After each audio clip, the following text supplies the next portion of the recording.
આદરણીય મંચસ્થ ટ્રસ્ટીગણ, મહેમાનો, કારોબારી અને વહાલા ભાઈઓ તથા બહેનો, આપણા માટે ખરેખર એક પ્રાઉડ મોમેન્ટ છે આજનો દિવસ છે. એનું કારણ શું છે કે સમસ્ત સૌરાષ્ટ્રના જિલ્લાનું પ્રતિનિધિત્વ જે હોય એવો પહેલો ભવન બનવા જઈ રહ્યો છે. આપણો પહેલો ભવન બને છે. જૂના ટ્રસ્ટીઓ, કારોબારીઓ અને વડીલોનું એક સ્વપ્ન હતું, હવે આપણે સાકાર કરવા જઈ રહ્યા છીએ. અત્યારે આપણે બે માહિતી લેશું. પહેલી માહિતી શું છે કે આ ભવન શું છે, કેવું બને છે, એમાં શું ફેસિલિટી છે, ક્યાં બને છે, કેટલું કોસ્ટિંગ છે, અને બીજું છે એમાં આપણે શું કોન્ટ્રીબ્યુટ કરી શકીએ. બરાબર? તો 10 મિનિટમાં એક્ઝેક્ટલી આપણે આઈડિયા આવશે કે આ શું છે એ. અને ખરેખર આ ભવન નથી, આ ખરેખર આપણા એકતાનું પ્રતીક છે. આપણે આ સંગઠનની એક તાકાત બતાવે છે આ ભવન. અને આવનારા ભવિષ્યના જે ડેવલપમેન્ટનું આ પહેલું પગથિયું છે. આના પછી તો ઘણા બધા એવા ડેવલપમેન્ટ આવશે. જયેશભાઈએ વાત કરી બરાબર, એવા ઘણા બધા ડેવલપમેન્ટ ફ્યુચરમાં જે છે સુરતની અંદર ડેવલપ આપણે કરવા જઈ રહ્યા છીએ. તો હું મારા કોર્ડિનેટરને વાત કરું, પહેલાં એક ક્લિપ વિડીયો આપણે પ્લે કરે.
આપણે 10 દિવસમાં જ આખો વિડીયો બનાવેલો છે.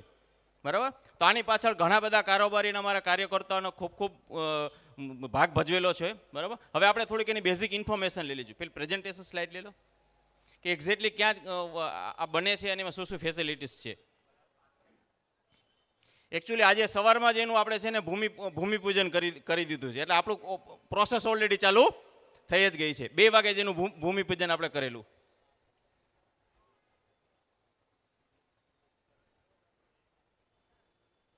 જો આ મેપ જોશો ને તો એક્ઝેક્ટલી જે છે ને ઉમિયાધામથી આગળ જશે તો વોકિંગ ડિસ્ટન્સ ઉપર જ આપણે કડવા પાટીદાર સેવા સમાજનું જે જગ્યા હતી એપ્રોક્સિમેટલી 3000 વારની જગ્યા છે.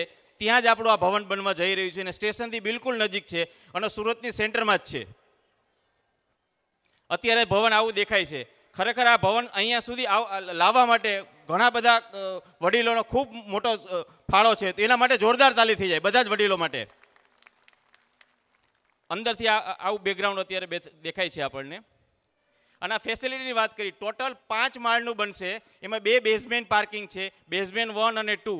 અને ગ્રાઉન્ડ ફ્લોર છે એમાં પણ પાર્કિંગની ફેસિલિટી છે. પાર્કિંગની સાથે સાથે આપણે ટ્રસ્ટીની ઓફિસ છે, મેનેજરની ઓફિસ છે, સિક્યુરિટીની પણ ઓફિસ છે અને એકાઉન્ટન્ટની ઓફિસ છે. એની સાથે પણ પાર્કિંગ છે. આ 3 પાર્કિંગની વાત કરીએ તો ટોટલ 85 થી 90 જેવી કાર આની અંદર અવેલેબલ થઈ શકશે આપણે. અને 150 થી 200 ટુ વ્હીલર્સ આપણે. પાર્કિંગની સમસ્યા ન થાય એના માટે ઘણું બધું બ્રેઇનસ્ટોર્મિંગ કરીને આ પ્લાન બનાવેલો છે. જ્યારે ફર્સ્ટ ફ્લોરની વાત કરીએ આપણે તો ફર્સ્ટ ફ્લોરમાં ડાઇનિંગ હોલ છે. ડાઇનિંગ હોલની અંદર 500 થી 600 માણસ જમી શકે એટલી ફેસિલિટી છે. કિચન પણ છે અને સાથે 2 સ્ટોર રૂમ પણ છે. અને જે ફર્સ્ટ ફ્લોર આપણો આવશે એ મેરેજ હોલ છે. મેરેજ હોલ જે છે બરાબર, મેરેજ હોલની અંદર આપણે 500 થી 600 લોકો બેસી શકે એવી ફેસિલિટીઝ છે. સ્ટેજ છે અને આજુબાજુમાં વર અને કન્યાના રૂમ પણ છે અને બેઝિક ફેસિલિટી પણ આપણે સેકન્ડ ફ્લોર ઉપર રાખેલી છે. થર્ડ અને ફોર્થ રૂમ જે છે તે આપણા રૂમની ફેસિલિટીઝ છે. ત્રીજા માળની અંદર ટોટલ 17 રૂમ છે. 17માંથી 13 જે છે આપણા ડિલેક્સ રૂમ છે અને 4 સ્યુટ રૂમ છે. અને પાંચમા માળની અંદર પણ છે ને સેમ ફેસિલિટીઝ છે. ટોટલ 17 રૂમ છે, એમાંથી 13 જે છે એ ડિલેક્સ રૂમ છે અને 4 જે છે આપણા એ સ્યુટ રૂમ છે. આ બંને ભેગા કરીને આપણે તો 34 રૂમ છે. અને પાંચમો માળ પણ આપણે ઓલરેડી પ્લાનમાં રાખેલો છે, ફ્યુચર ડેવલપમેન્ટ માટે છે. જ્યારે રિક્વાયરમેન્ટ હશે ત્યારે એની નવું ડેવલપમેન્ટ આપણે કરી શકશું. આ બહારથી આ ભવન આવું દેખાય છે. આ ડિલેક્સ રૂમ આ ટાઈપનો બનશે. થોડા ઘણા આર્કિટેક્ટ અને ઇન્ટિરિયર ડિઝાઇનરથી આપણે ફેરફાર આવશે. આ સ્યુટ રૂમ છે, આ મેરેજ હોલ છે, આ ડાઇનિંગ હોલ છે, આ બેઝમેન્ટ પાર્કિંગ છે, ડબલ બેઝમેન્ટ પાર્કિંગ રાખેલું છે આપણે. અને અત્યારે ફંડની અને વાત કરીએ આપણે, બરાબર, તો જ્યારે 25 તારીખે આપણે ડિક્લેર કરી દીધું, ટોટલ 118 યુનિટ હતા આપણી પાસે, બરાબર. મેઇન હોલના દાતાથી લઈને અને એસીના દાતાથી માંડીને ડિલેક્સ રૂમના દાતાથી માંડીને પાર્કિંગના 118 હતા. 25 તારીખે કરેલું. અત્યાર સુધીમાં ખાલી હવે આપણી પાસે છે ને 19 જ બાકી રહ્યા છે, 19 જ યુનિટ બાકી રહ્યા છે. એટલે 80 થી 90% આપણું બુકિંગ ઓલરેડી થઈ ગયું છે. એમાં અહીંયા બેઠેલા બધાનો નાનામાં મોટો ફાળો છે, તો આપણા બધા માટે જોરદાર તાલી. અને અમને આશા છે કે આ જે સ્નેહ મિલન પતે ને ત્યાં સુધીમાં આ બધું જ આપણું પૂરું થઈ જશે. આની સાથે સાથે જે છે ને ગોલ્ડ અને સિલ્વરનું પણ આપણે રાખેલું છે. જે ગોલ્ડ દાતા છે, બરાબર, એ 1.5 લાખના છે અને સિલ્વર દાતા છે, બરાબર, એ 1 લાખના દાતા છે. એની અંદર પણ અત્યારે જે ફિગર આવે ને એ 100ની આજુબાજુમાં ટચ થવા આવશે જ. એની સાથે પણ નાનામાં નાના માણસોને એમ થાય કે ના આપણે પણ કંઈક કન્ટ્રીબ્યુટ કરવું છે. તો 11,000, 5,000, 2,500 અને 1,100 એવી 4 હુંડી પણ રાખેલી છે. અને હુંડી શેના માટે રાખેલી છે કે કોઈક લાખ રૂપિયા નથી આપી શકતો, કે 1.5 લાખ નથી આપી શકતો, કે 50 લાખના દાતા નથી બની શકતા. પણ જ્યારે ભવન બને ને ત્યારે જ્યારે ભવનનું ઉદ્ઘાટન થાય, તમે આપણા પેલો પગ મૂકીને ત્યારે અંદરથી વાઇબ્રેશન આવવું જોઈએ કે ના મેં પણ આની અંદર કંઈક ને કંઈક ભાગ ભજવેલો હતો. 1100નો ભાગ હશે તો પણ આપણે એવું લાગતું. એટલા માટે હુંડી પણ આપણે રાખેલી છે. અને આ જ પ્રોજેક્ટની અંદર ઘણા લોકોનું શ્રમદાનની પણ જરૂર છે આપણે, બરાબર, સમયનું દાન પણ જરૂર છે. એવા ઘણા બધા વોલેન્ટિયરો સામેથી આવેલા છે કે અમારે આ પણ દાન કરવું છે. ઓવરઓલ જોવા જઈએ તો સુરતમાં એક જબરજસ્ત માહોલ ક્રિએટ થયો છે, બરાબર, ભવનને લઈને.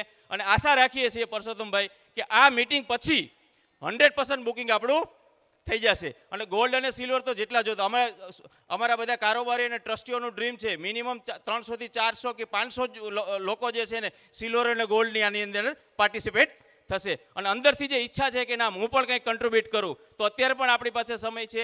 અહીંયા ઘણા બધા કાઉન્ટર છે જ, આપણે ફૂલ નહીં તો ફૂલની પાખડી આપી શકીએ. તો અહીંયા બેઝિક માહિતી મેં આપી. હું આ બધાનો આભાર માનું છું કે આજે પ્રેઝન્ટેશન બનાવવામાં અને વિડીયો બનાવવા માટે અમારા સેવાની જરૂર હતી. અમને આ સેવાનો મોકો આપ્યો છે, તો આપણે ખૂબ ખૂબ ધન્યવાદ.